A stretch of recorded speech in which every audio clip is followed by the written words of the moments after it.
Good day, mates. Number 12. We're going to do number 12 on the pound for pound list. Number 12. And the winner is Frank Robinson. So let's, Frank Robinson, what an underrated hitter he is, you know? Gosh, what did he hit? 294, I want to say. Let's check it out. Batting average lifetime 294, 586 homers, an OPS plus of 154.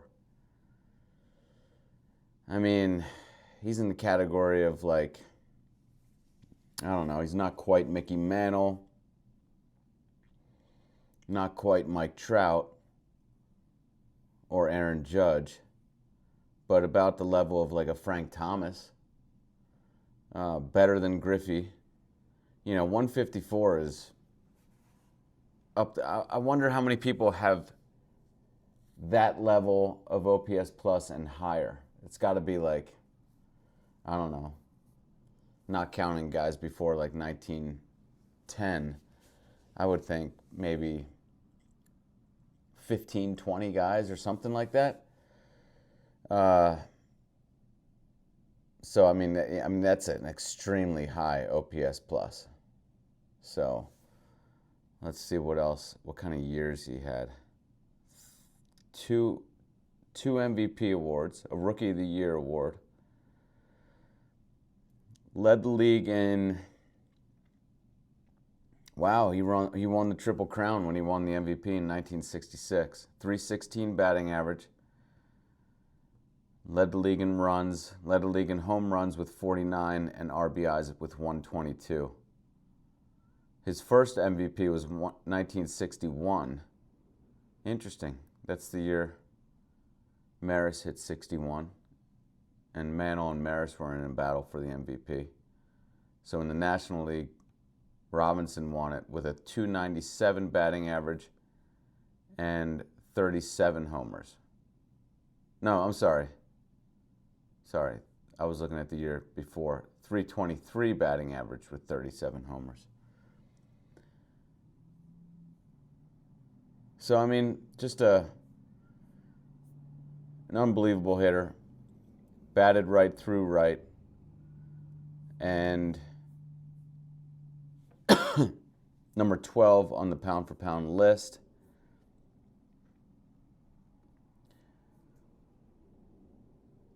Just ahead of Mickey Mantle, who we did last. Hit a home run every 17.08 at-bats, weighing, well, he's listed at 183. And he probably, you know, back in those days, guys didn't gain weight as much as they did, I guess, now, maybe, or even definitely in the steroid era. Those guys gained like 50 pounds, some of those guys. But back then, you know, they didn't even do much weightlifting, so he probably got up to maybe, I don't know, maybe in the 190s towards the end of his career. But anyways,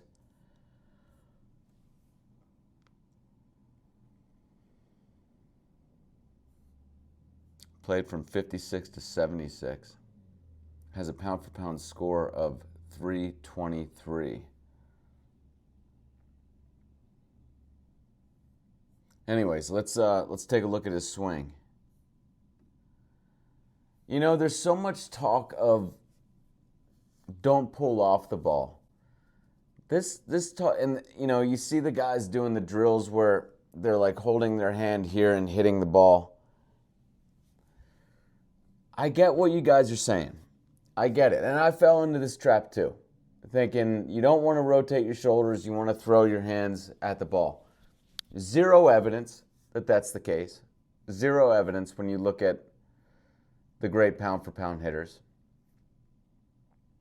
The idea of it, and it's all based on this concept in baseball that like you have to sacrifice power for consistency and vice versa.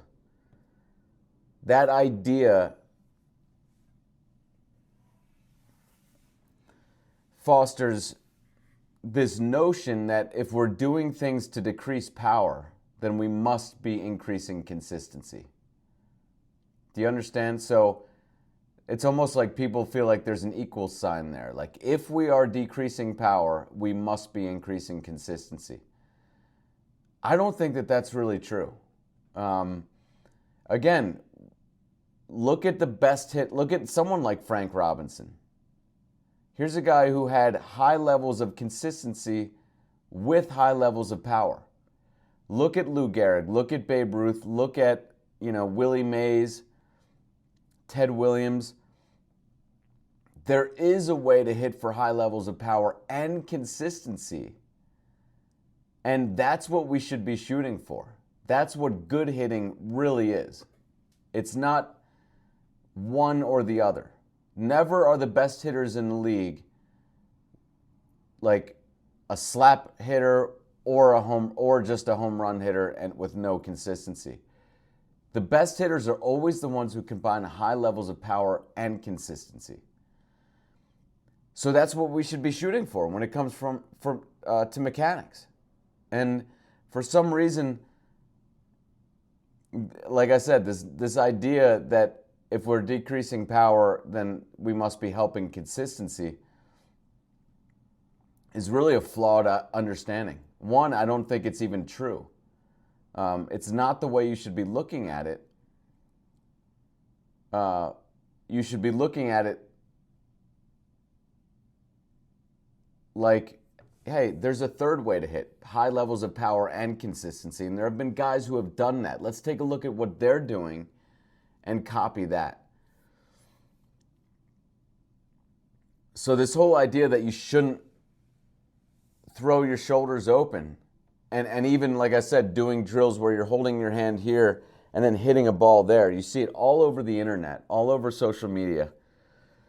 I think Bregman, unfortunately, is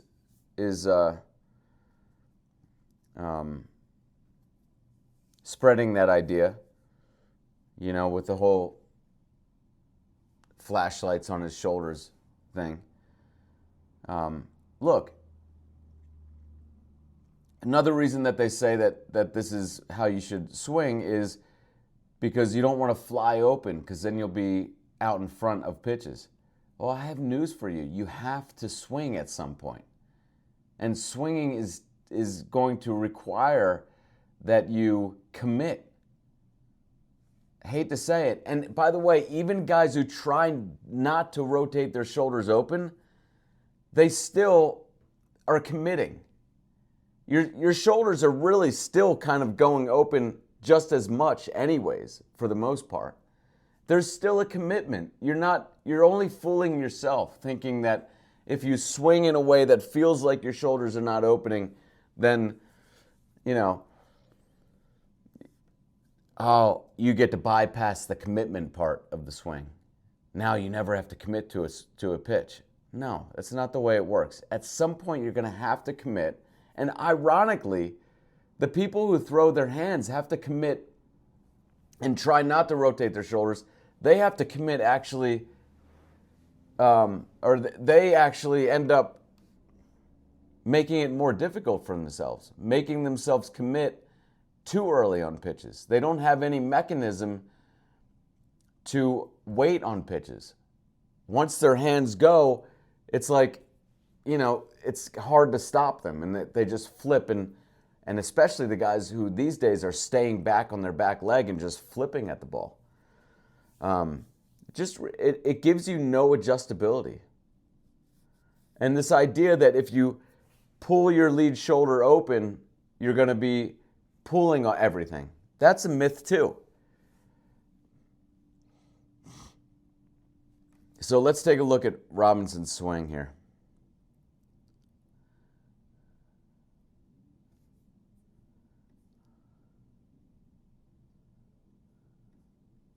Here we have from the pitcher's perspective.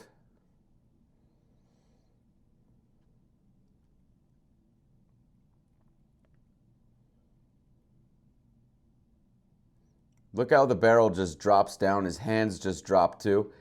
And this is a great angle to see what I'm talking about with the shoulders. Look at how his shoulder is actually moving to his left. This is what we see this from guys like Ben Ogilvy and Oscar Gamble too. Look at the shoulder. His whole head and torso is moving to his left as he goes through the swing there. See that? This is, by instructors today, this would be called a bad thing. Oh, you're pulling your shoulder and your head's coming off and you're pulling off the ball. You're dragging the barrel. You can't ever hit high-level pitching like that. I mean, the best pound-for-pound hitters prove that incorrect time and time again. Look at this, even after contact, you have that beautiful positioning of the lead arm against the body and the back arm at like a 90-degree angle. That's ideal positioning. And then look at the back arm, doesn't even extend until kind of like a Mike Trout right there. The way the back arm just almost never extends. Full finish swing. That's another thing that you tend to see from the pound-for-pound greats. You know, swinging all the way around.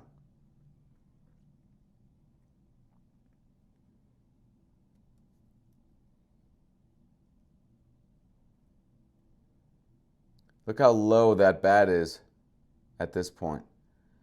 Again, this is a very lead side dominant action. This is kind of what, if you took away his back arm here, this is definitely what you would see from a more lead side action.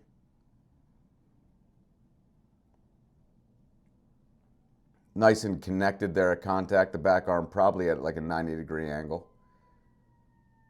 And swinging again all the way around.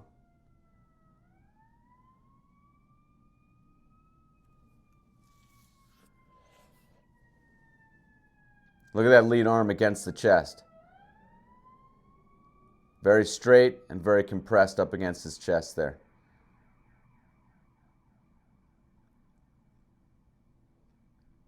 Look at that wide finish. Again, an indication, a wide finish is an indication that the swing was more dominated by the lead side. That's a lead side indicator, that wide finish.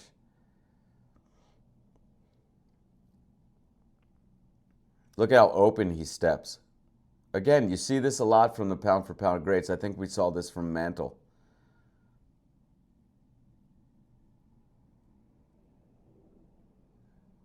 Nice connection there. Look at the back arm bent and just kind of rotates into it. If the back arm is pushing out a lot at this point, you can see that would keep the barrel from being square for a longer time. Right? So he's more body controlled by keeping that back arm from being too over aggressive. The back arm and the body being involved in the hit, they have kind of an inverse relationship when it comes to the swing. The more the back arm is exerting and extending, the less the body can be involved in the hit, the less rotation of the body. So there you can see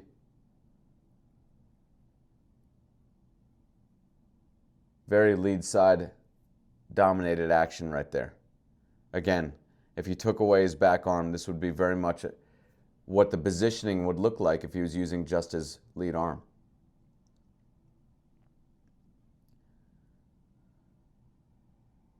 It's one of my favorite swings here on video coming up right here. I need to do a video of just my favorite swings on video. Ruth's number 60 would probably be the number one, most definitely be the number one. I think that's the greatest swing that we've ever gotten. But this is one.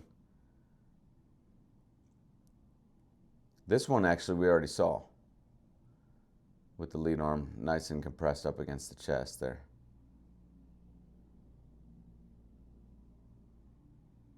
There might be some repeats here, but look at this. You can see the lead arm compressed. Again, a position that you would tend to see if he was swinging with the lead arm just by itself. Nice connection there at contact. Look at the hands have dropped low. Lead arm still compressed up against the body. It's just a very lead side dominated action.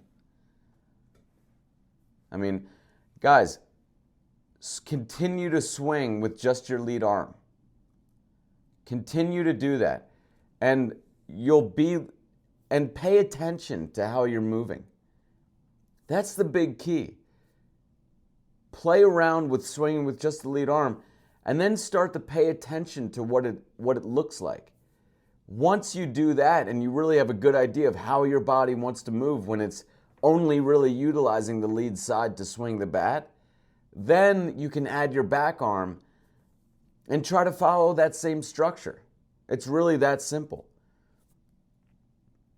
And that's kind of a cheat code to arrive at the swing structure that the pound for pound greats had arrived at naturally by whatever it was, swinging at a super young age, swinging heavier bats at a really young age, maybe being dominant in their lead arm. We see a lot of the pound for pound greats that are dominant in their lead arm. So whatever reason it was for them, it doesn't really even matter. It's just that now we have a cheat code to get you to a great swing.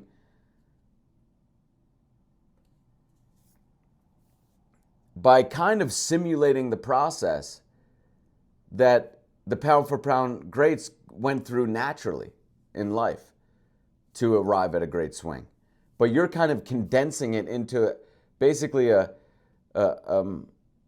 condensed version of the process that they went through, which is the lead arm progression. Look at that nice compression of the lead arm against the body again. Very much like an Eric Davis kind of looking swing from the right side here. Look at the back arm and bat in alignment. This is, again, another way of saying a wide finish. The back arm and bat being in alignment for a long time into the finish of the swing. That's just another way of saying a wide finish. This is an interesting swing.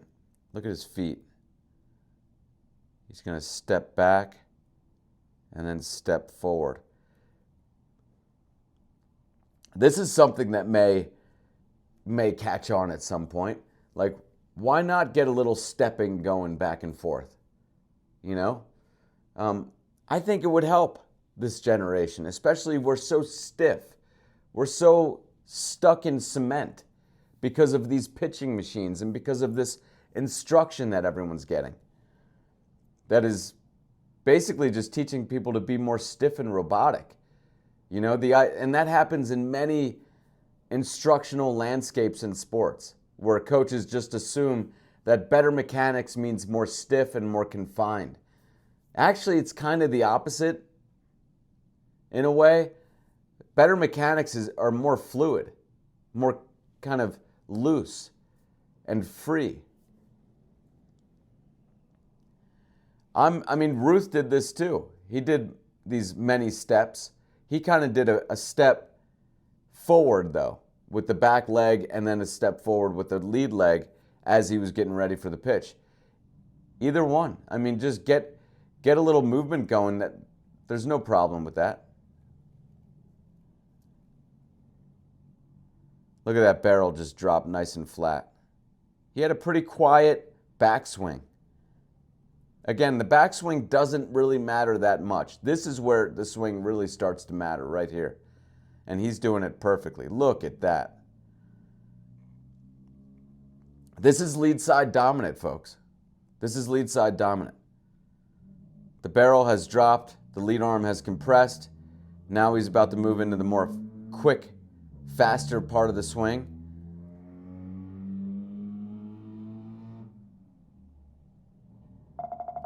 Beautiful looking swing there. So there you have it, guys. So appreciate you guys watching. You know, the whole lead side understanding, whether it's golf or baseball, is really starting to catch on. I'm getting emails and messages, comments from so many people telling me that this is the simplest way to achieve a great swing, Every other way has tied people up in pretzels. Um, and it's the simplest and it's the most effective. And that's really the best compliment that I can get. I was always after something that was simple. I didn't accept if I had, oh, the key to the swing must be thinking about this part of your body and this part of your body and this, like a Richard Skank type of understanding where you're trying to do, oh, the key is the snap, but you also have to do the rotating on the back femur and you also have to do this and that, and there's so many different components. I knew that couldn't be it. I mean, think about it. It doesn't even make sense that the best hitters snap the bat. Like, why would they have created this move where they snap the bat back? Doesn't it seem more likely that, oh no, it has more to do with like handedness? What's going on, and the reason why they couldn't explain what they did so well is because we don't feel handedness. And what's going on when their barrel flattens behind them is their swing is being dominated more by the lead side, by the lead shoulder, the lead arm is dominating the move more. And when it does that, then the barrel basically aligns with the rotation of the torso faster as you start the swing. That makes more sense, right? I mean, what would be the reason that people would just, I mean, wouldn't they feel a snap back? Wouldn't they be able to convey that as being the secret? Oh, you guys aren't feeling the snap. Like, I always snapped the bat. But so they would be able to convey that feeling, but great hitters have never been able to convey the feeling of a great swing. So the lead side dominant understanding and theory of the swing, it makes sense. It makes sense on every level. It makes sense why guys would develop more lead side but not even know it. You know, a heavier bat swinging at a younger age with a heavier bat. We know someone like Griffey did that. A lot of these old, and a lot of people say, oh, you advocate for the old style of swing.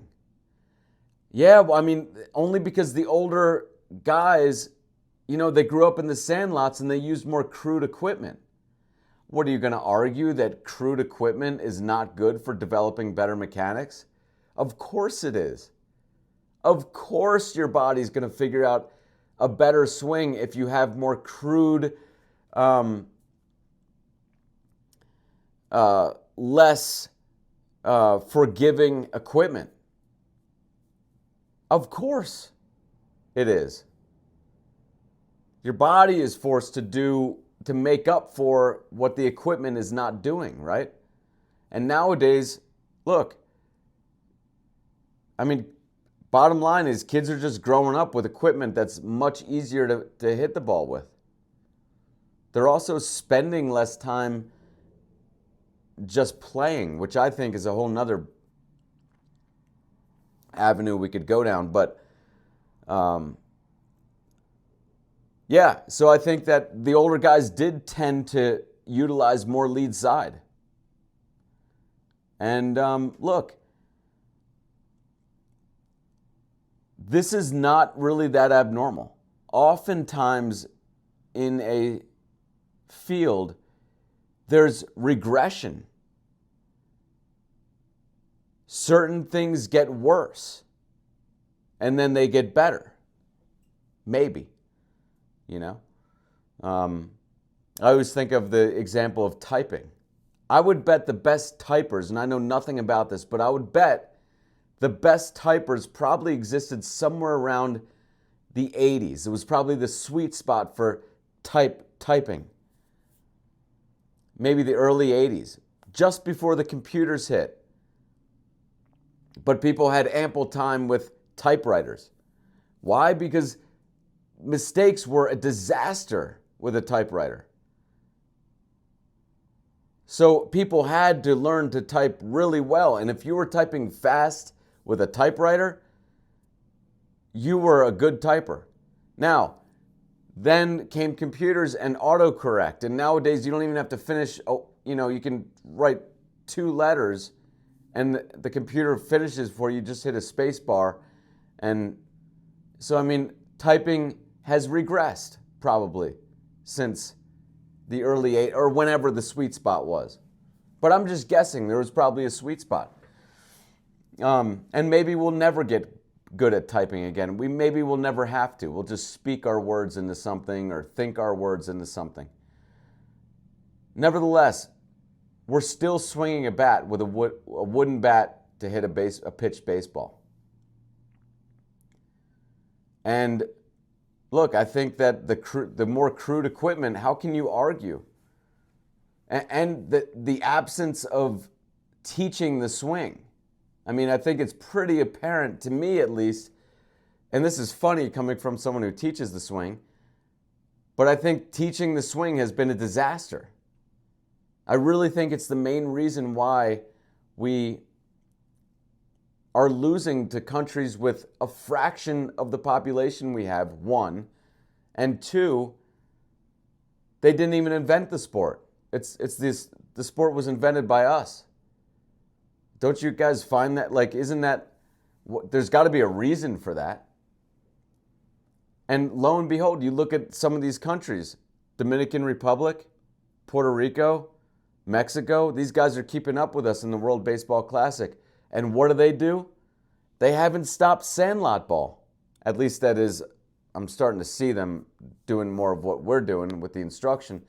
But for the most part, in the past few decades, they're still playing sandlot ball.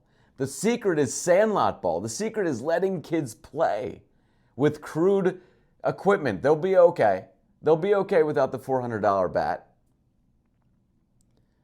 They'll be okay without tons of people watching them. That'll give them the opportunity to experiment and play around, It'd be good for them to play different positions. It'd be great for them to do that, even if they're lefty.